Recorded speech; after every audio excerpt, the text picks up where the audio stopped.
Hello, I'm Padraig King. I'd like to talk to you today about speaking in public, expressing yourself and using your voice.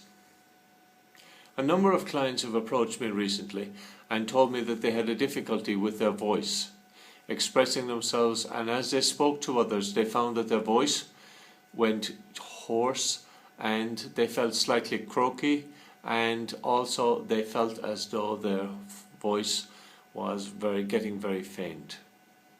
So what I suggest to people in that situation is that they look at doing the following activity.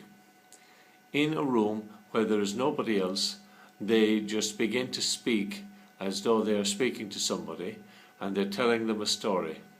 And after a while, even though there's nobody there, whatever embarrassment or self-consciousness or lack of confidence becomes evident, they begin to drift backwards. They feel as though their weight moves back onto their heels, and this is almost universal when people are experiencing challenges with speaking.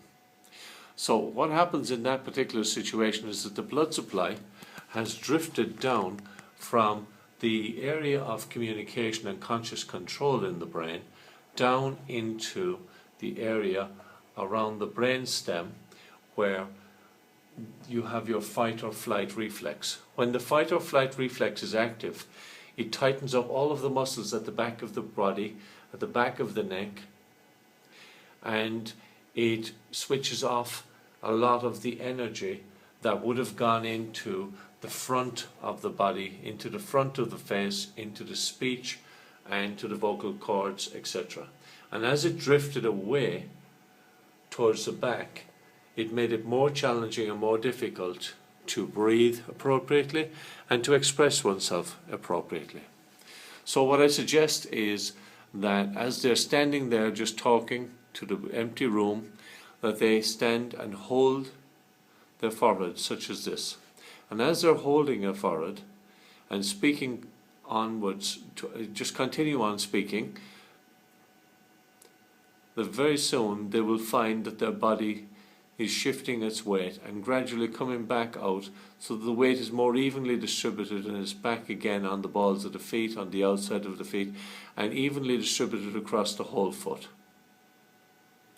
When this happens, the blood supply has come back up into the thinking part of the brain, and now clear communication is easier. The blood supply has come down into the vocal cords, and it is possible for the tongue to move more easily, so you're no longer tongue-tied, and it means that the blood supply has come into this area of the brain, and right out into the front area, and this area is the neocortex, and this is the area that manages good communication. So, if you're having challenges with speaking, with expressing yourself, with projecting your voice, please contact me. Thank you. I'm Padraig King, and I'm delighted to help.